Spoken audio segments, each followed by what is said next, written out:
ہماری کاروباری زندگی کے بارے میں یہ ماحول کافی حد تک بن چکا ہے کہ غیروں کی تعریف، چاہے وہ کافر ہی کیوں نہیں ہے اور بدترین معاملات ہی کیوں نہیں ہے، ہمارے مسلمانوں کے دل میں ان کی تعریف کے پل بنے ہوئے ہوتے ہیں، کلابیں ملا دیتے ہیں، ان کی تعریفیں کرتے کرتے تھکتے نہیں ہیں۔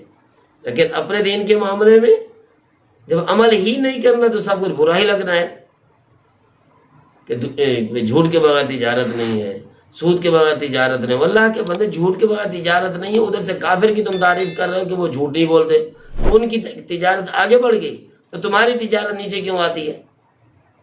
اگر جھوٹ کے بغیر تجارت نہیں ہوتی تو پھر کافروں کی کیسے ہو جاتی ہے؟ جس کا کوئی ایمان ہی نہیں ہے، کسی نبی کو بھی نہیں مانتے، تو ان کی تجارت ہو جاتی ہے۔ تم مسلمانوں، تمہاری تجارت جھوٹ کے بغیر نہیں ہوتی؟ کوئی عقل سے کام تو لو نا۔ نبی پاک صلی اللہ علیہ وسلم نے ایک حدیث مبارکہ کے اندر تاجر کے بارے میں 5-7 چیزیں بیان فرمائی ہیں۔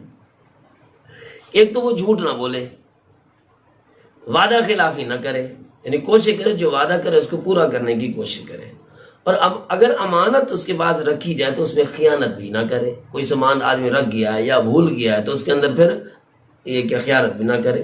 آگے والی جو چیزیں ہیں نا، 2-4 چیزیں، ان کے اندر ذرا توجہ سے سننے کے قابل ہیں۔ ایک تو یہ کہ جب کسی سے کوئی چیز لے تو بلا وجہ اس میں خامیاں پیدا نہ کرے، بنائے نہیں، یہ یوں ہے، یہ خراب ہے، یہ ٹک لگا ہوا ہے، یہ لگی ہوئی ہے، اس کا رنگ خراب ہے وغیرہ وغیرہ، جس طرح 100 نخرے کرتے ہیں کئی گاہک جو ہوتے ہیں۔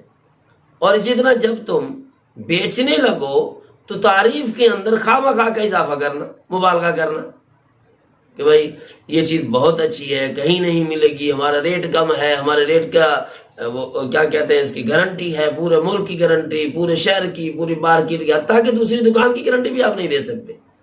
ہمارا بھی کچھ تھوڑا بہت تجارت سے تعلق ہے، ساتھ والی دکان کے ریٹ کی گارنٹی کوئی نہیں دے سکتے کیونکہ وہ اپنے سامان کو خود مالک ہے، تو آپ کیسے اس کے سامان کی ریٹ کی وہ متعین کر سکتے، گارنٹی دے سکتے ہیں؟ کہ بھائی جب خریدنے لگے تو کمی بیان اس کی کوتاہیاں نہ ڈھونڈے، اور جب بیچنے لگے تو مبالغہ نہ کرے، اور اسی طرح جب کسی کا قرضہ دینا ہو تو ٹال مٹول نہ کرے۔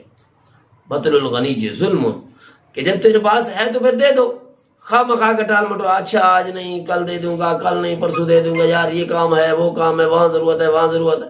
اور اسی طرح جب کسی سے لے لم یاسر، کسی سے قرضہ لینا ہو تو خواہ مخواہ کی تنگی بھی نہ کرے، جب اپنے لیے آسانی ڈھونڈتا ہے تو دوسروں کے لیے پھر آسانی ڈھونڈے۔ یہ چیزیں ہمارے تاجر بھائیوں کے اندر آنی چاہیے، کاروباری بھائیوں کے اندر آنی چاہیے، تو پھر ہوگا انبیاء کے ساتھ حشر۔